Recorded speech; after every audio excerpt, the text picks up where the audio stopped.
TV. You know what it is. And I want to move along.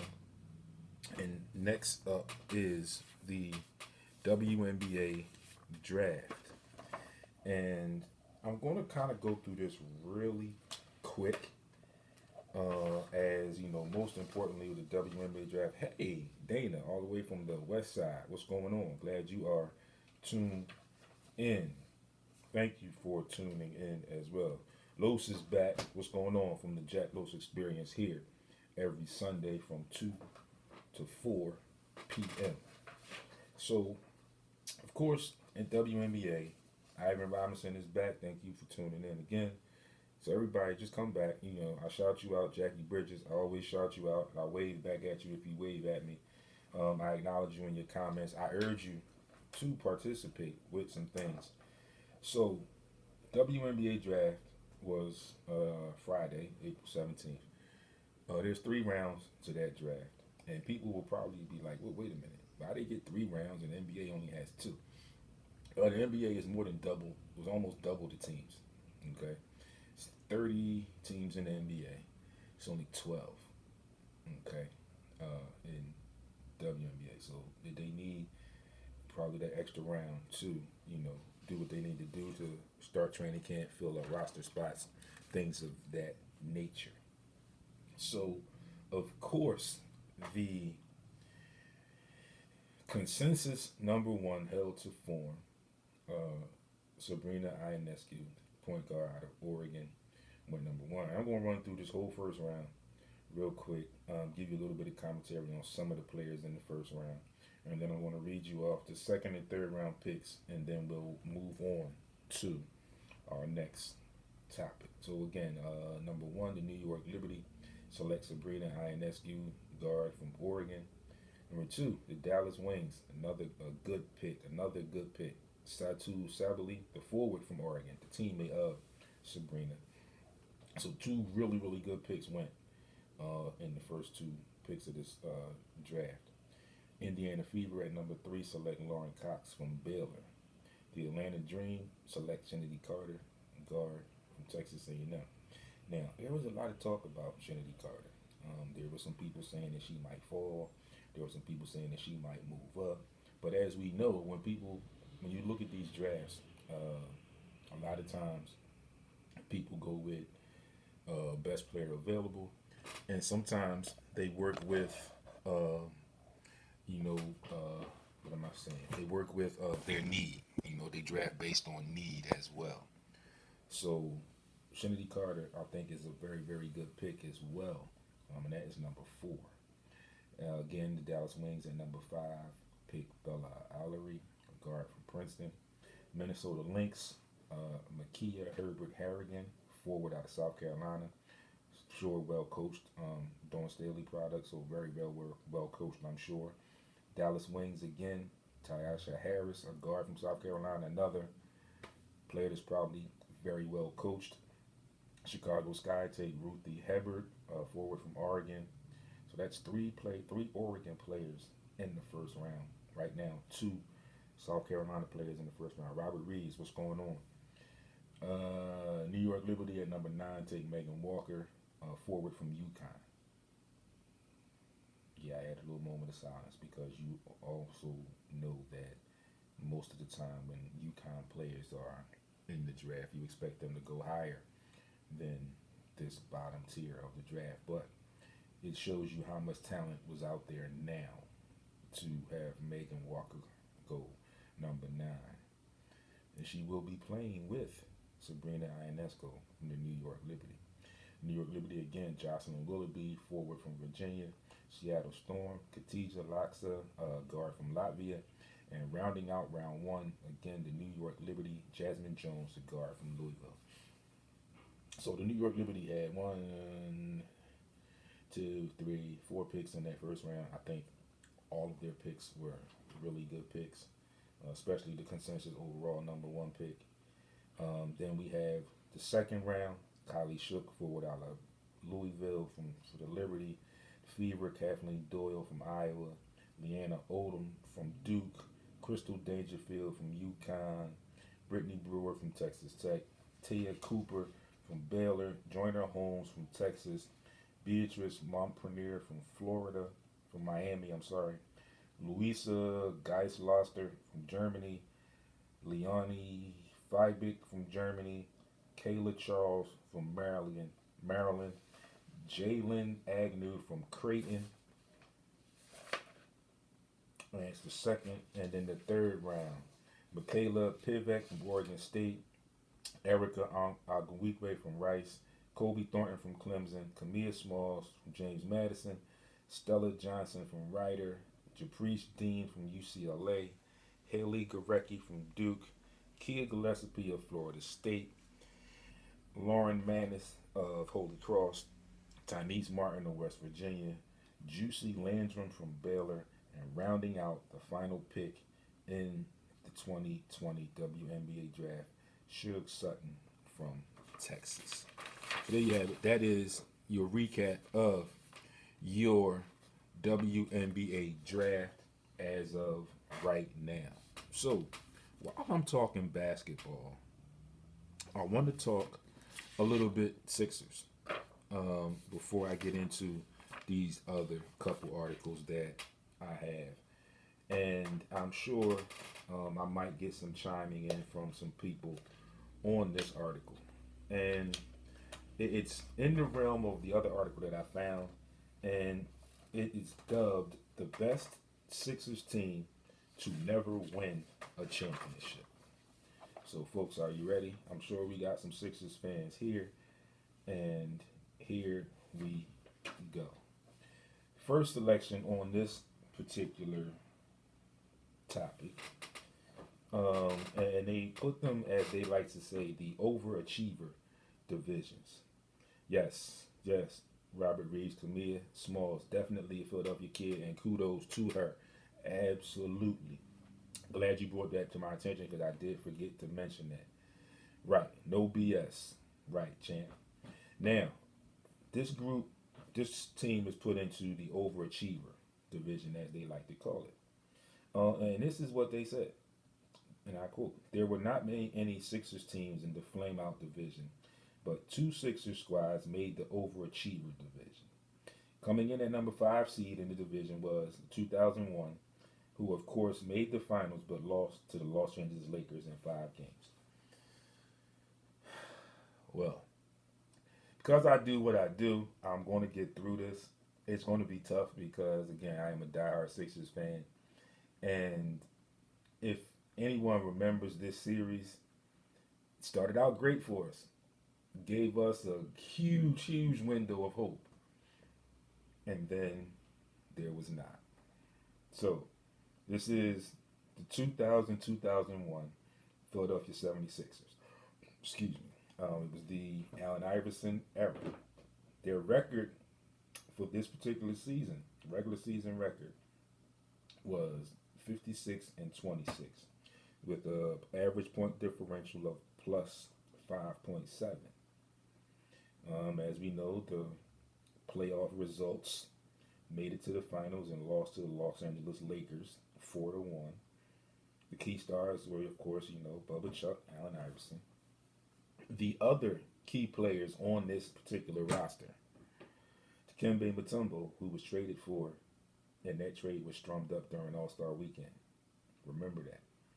Eric Snow, George Lynch, who I think if he had played a little bit more, the series might have went a little differently.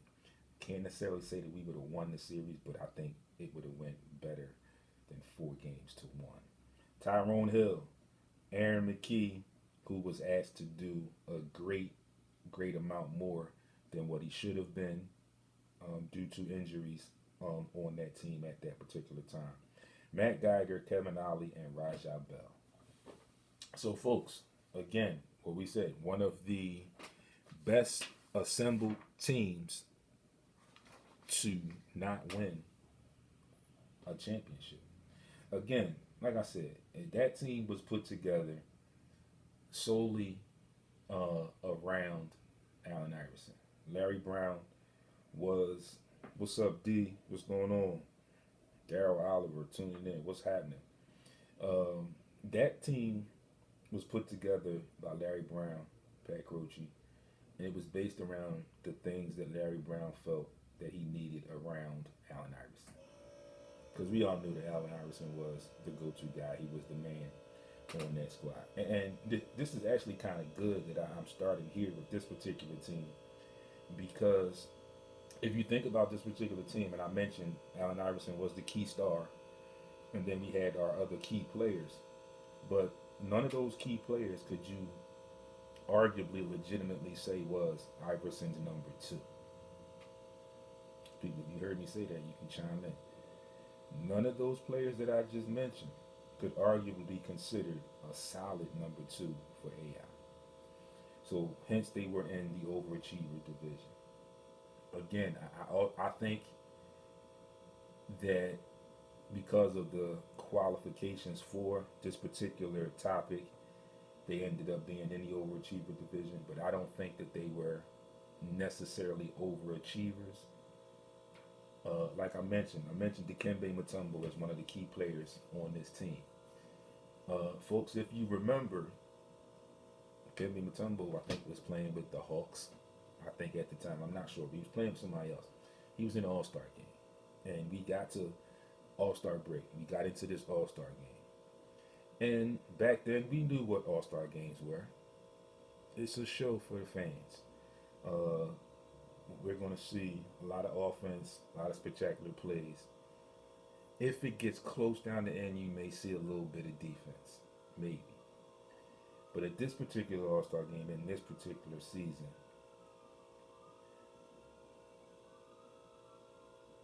no true, but you have to give my alumni Grass Bulldog for Amarkey Duchamp. Oh, Ivan, listen, let me clear that up for you. There was no disrespect to Blue in what I said. What I meant was that he was asked to do more than he should have been due to injury. And what I mean by that was, I meant he was asked to guard players on that Lakers team that he shouldn't have been guarding. He was our sixth man. He was another scoring option for us. But I think it took away from some of his scoring, and that's what hurt us, because he had to guard some players that I really don't think, strategically wise, game planning wise, that he really should have had to guard due to that injury with George Lynch. So that's what I mean. It was no disrespect. I give Aaron all the respect in the world, because he went out there and did it to the best of his ability, and it won him the sixth man of the year that year. So I loved his game. I loved the way he competed in the NBA, and I loved what he brought to the Sixers when he was traded here. And thanks, Rob, for clearing it up. It was Atlanta that Dikembe was playing for, and I'll get back to that in 1 second. But just to clear that up for you, Ivan, no disrespect there. Like I said, I love Blue's game and everything. Like I said, I just felt like he was asked to do more than he should have been asked to do with guarding players that he really didn't need to be guarding at that particular time is all. So hope that cleared things up for you. And again, getting back to my point before that, we traded for Dikembe Mutombo, who was a rebounding machine in an All-Star game. And at that point, Larry Brown, being the coach of the East team, Ivan comes back and he says, "True, that was not fair, but what happens when you're good, sir? Dedication, hard work." Absolutely. And like I said, I gave Blue kudos for doing it. He did it. No questions about it. He went out there and did it, and still somehow, some way managed to put up some points for us also in that series. So yes, Ivan, you are correct. Getting back to this though, rebounding machine in that game, and at that point, I guess the Sixers were the leading team in the East, the number one team seed in the East at that particular point in the All-Star break, and Larry Brown's the coach. He saw something, I guess, that he figured would help AI and the rest of the guys with that rebound, and something that they probably needed. And it looked like he was looking at the foreseeable future, where he thought that if we can get through the East and get to the finals, we are definitely going to need somebody to rebound. And Mutombo, to what he showed in that All-Star game, made them attempt that move and successfully complete that move And he traded Theo Ratliff to Atlanta for the Kembe Mutombo, and that's how that team came up. And as you remember, that first game was the Iverson step over game. You know, it is what it is. Like I said, I think we were um, at a loss because we had a key player that was injured. I don't, not sure if we could have won that series. I think Kobe and Shaq as a tandem were just, Stan, what's going on? I think Kobe and Shaq, once they woke up and, uh, realized who they were playing, I think they were just too much of a tandem at that particular time for us and the roster that we had, and we couldn't get over the hump. But again, goes back to that cliche saying of Mike Tyson, and I quote, everybody has a game plan so they get punched in the mouth, end quote. I think that was the situation, and I tell people a lot of times when I talk about this particular series and this particular season, I just felt like that was the situation. The Lakers probably thought that they would have an easier time than they thought in winning that championship, and the Sixers came in, nothing to lose, no fear in their hearts, and went right at them, punched them in the mouth in game one, and then, like I like to say, then Kobe and Shaq woke up. They recovered. They got the smelling sauce. They recovered from that punch, and then it was on, and we know what happened after that. The second team on this list, and this is, or would be, another team that I remember, the 81-82 Philadelphia 76ers. This was the Dr. J era, pre-Moses. 2 games better than that 2001 team, 58-24 overall record. Point differential the same. What's going on, my guy? Thanks for tuning in. Same point differential, plus 5.7. Similar playoff result, and they're losing to the Lakers, but they lost to the Lakers 4-2, so they won one more game than AI and the crew did. The one key singular star again on this roster, Julius Erving. Now, here's where things get a little different as far as other key players. For this particular team, we had Mo Cheeks, Andrew Toney, Caldwell Jones, Lionel Hollins, Bobby Jones, Darryl Dawkins, Steve Mix, Mike Bannon. All right. So, what I mean when I say there was a little difference, let's see, damn that low. Thought they would be a higher.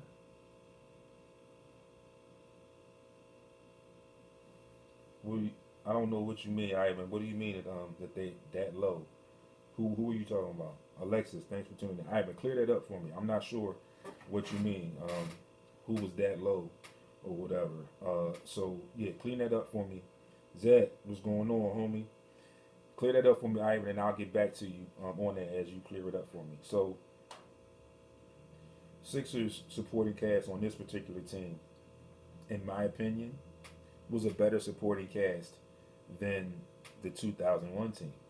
But just hear me out, folks. But they worked for each particular team.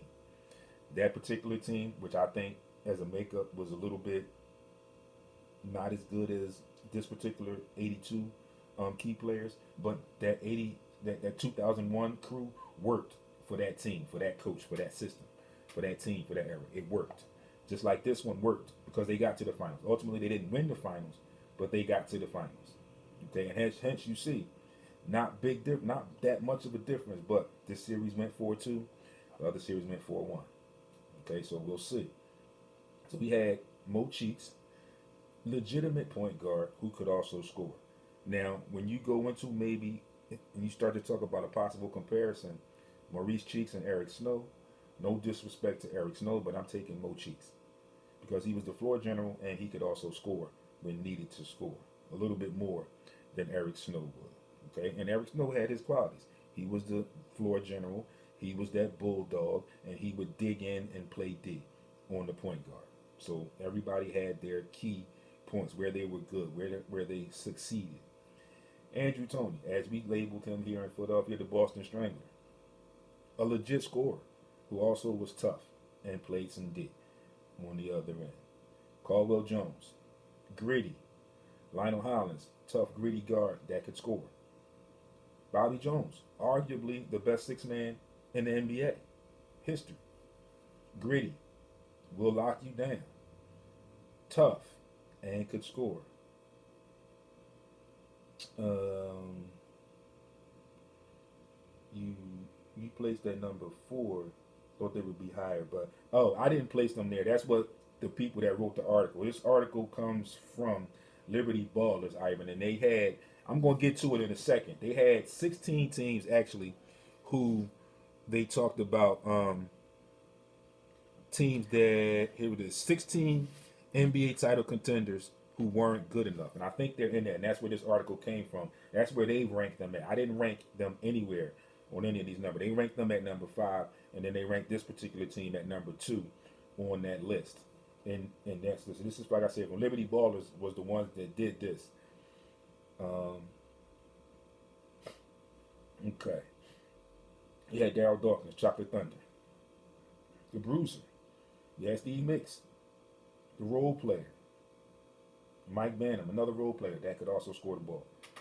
So I understand how they could put both of those teams in their overachiever section, but I don't think that they overachieved. I think for their particular eras, the makeup that they had and the coaching staff that they had worked for them in that particular eras. And you see, once, and I'm still on this 81-82 team, as you see, the year after, we added Moses Malone, and that got us over the hump. So, again, it's just a fun article, like I said, just doing some research to bring some things to you, some history, some notes, some knowledge of the game. And again, like I said, that particular article that I got that from was from another article. That was just parts because it was Sixers, and I wanted to talk some Sixers anyway today. So that particular article was chopped up and broken away from the other article that I just mentioned, where I'm getting ready to get to kind of quickly right now. The 16 NBA championship contenders who weren't good enough. All right, so it's 16 teams, and I'm going to run through these 16 teams. And what I'll do later today is I will get this article, and I will get the link to this article on my social media, Facebook. You know where to find me. I'll get this link on the social media, and you can read through it yourself. You can see how what other teams are in it, why they placed the Sixers where they did. Frank, what's going on? So, like I said, I'll get this article, get the link to this article posted up in there for you, because I want to get to some NFL stuff before I close out today.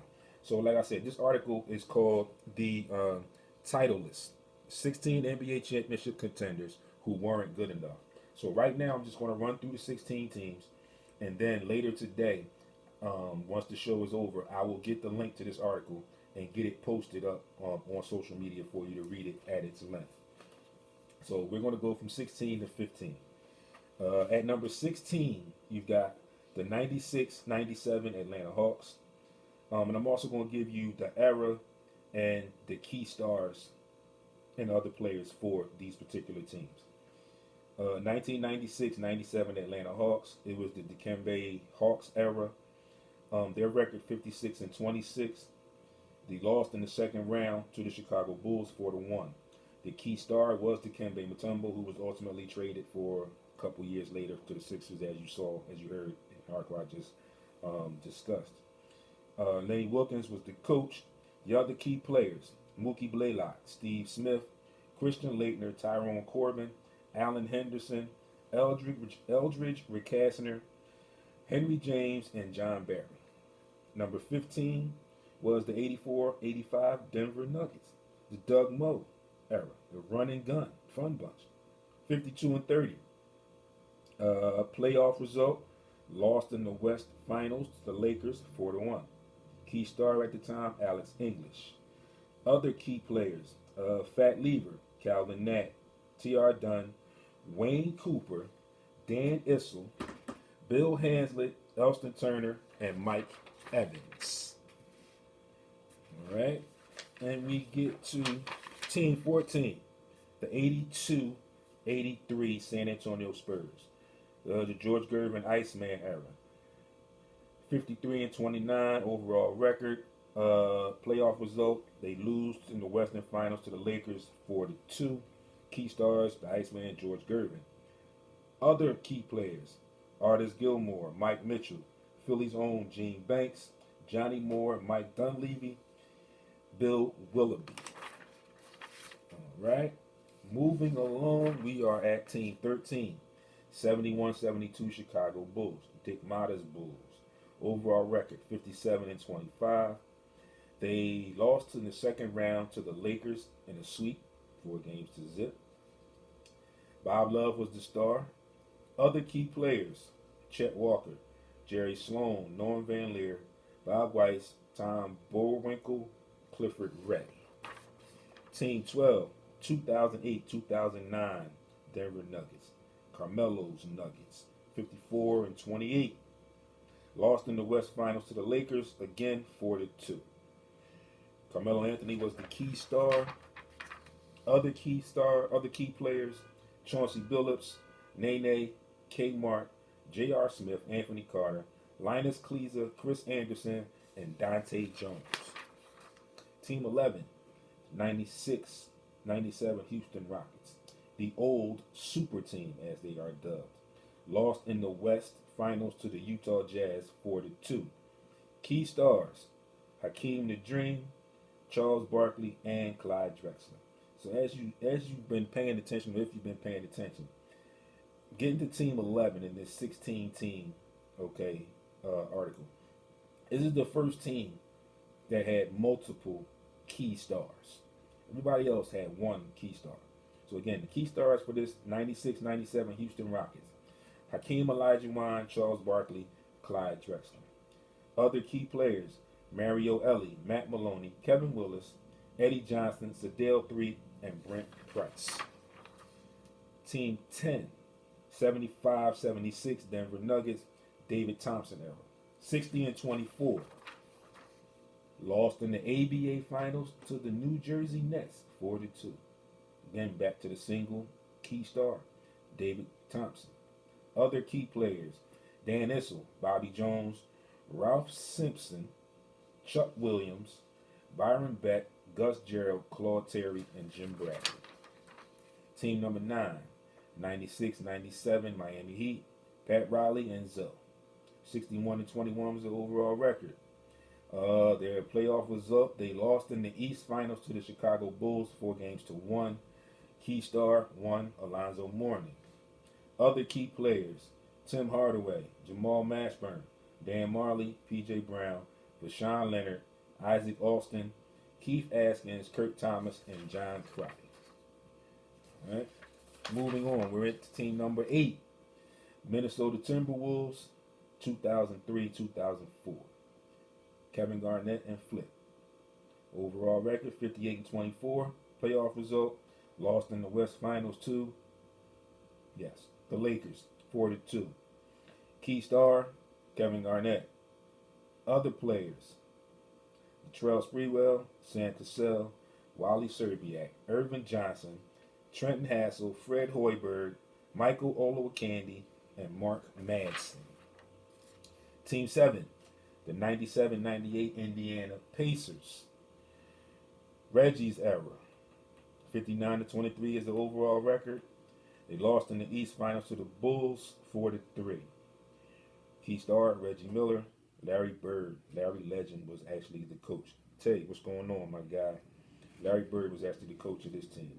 The other key players: Rick Smits, Mark Jackson, Dale David, Antonio Davis, Chris Mullin, Jalen Rose, Derek McKee, and Travis Best. Team 6, the 85-86 Milwaukee Bucks, Don Nelson's Milwaukee Bucks. 57-25 is the overall record. Playoff result, they lost in the East Finals to the Boston Celtics in a sweep, 4-0. Their key star was Sidney Moncrief. Other key players: Terry Cummings, Paul Point Forward Pressey, Ricky Pierce, Alton Lister, Craig Hodges, and Randy Brewer. Team 5, 63-64 San Francisco Warriors. Young Wilt, 48 and 32. They lost in the NBA Finals to the Boston Celtics, 4-1.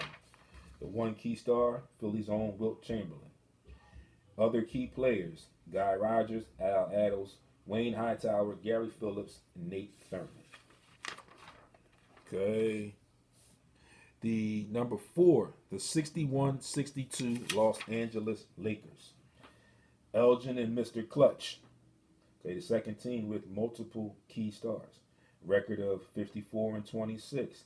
Lost in the finals to the Boston Celtics, 4-3. The key stars, Elgin Baylor and Jerry West. Other key players, Dick Barnett, Frank Selvey, Rudy LaRusso, Jim Krebs, Hot Rod Hundley, Ray Felix, and Tom Hawkins. Thomas Charles Brady. What's going on, my friend? How are you? Team number 3, the 1992-93 Phoenix Suns. This is Barkley's era. 62 and 20 is the overall record. Playoff result, lost in the finals to the Chicago Bulls, 4-2. One key star, Charles Barkley. Other key players, Kevin Johnson, Dan Marley, Richard Dumas, Tom Chambers, Danny Ainge, Mark West, Oliver Miller, and Frank Johnson. Team 2, 2017-2018 Houston Rockets. James Harden's Maury Ball, 65 and 17. Lost in the West Finals to the Golden State Warriors, 4-3. Key stars, James Harden, Chris Paul, who was injured in games 6 and 7. Other key players, Trevor Ariza, Eric Gordon, Clint Capella, P.J. Tucker, Ryan Anderson, Luke Richard Bahamute, Gerald Green, and Nene. And finally, team number 1, the 96-97 Utah Jazz. Stockton and the Mailman. 64 and 18. Lost in the NBA Finals to the Chicago Bulls, 4-2. Two key stars, Karl Malone, the Mailman, and John Stockton. Other key players, Jeff Hornacek, Byron Russell, Greg Ostertag, Antoine Carr, Chris Morris, Shandon Anderson, Adam Keefe, and Greg Foster. So there you have that, folks. The 16 NBA teams who were not good enough to win the NBA title. And like I said, I will get this article up for you guys a little bit later today. I'll get the link posted up for you so you can go back and read some of the stuff that they say about those particular teams. So I want to get ready to close out. Hey, Miss Joe, how are you? Thanks for tuning in. I want to get into some draft stuff, and more so with the Eagles. And again, it is being more clear that they may be shopping for a wide receiver in this upcoming draft, which actually is the 23rd, which is Thursday. Starts Thursday of this week, this month. It's going to be a virtual draft, as we know. But it's heavy on wide receivers. So initially there had been talk that the Eagles will possibly be looking at other positions like linebackers, things of that nature. I personally think that they need to get a receiver either with that 21 pick if they stay, but there's a lot of talk, a lot of speculation that they're going to try and trade up to get a receiver in that draft.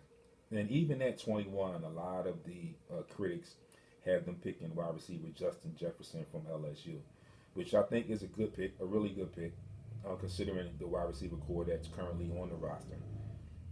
But I think they have their eyes set on another receiver in particular, and they probably will have to try and trade up to get to that receiver.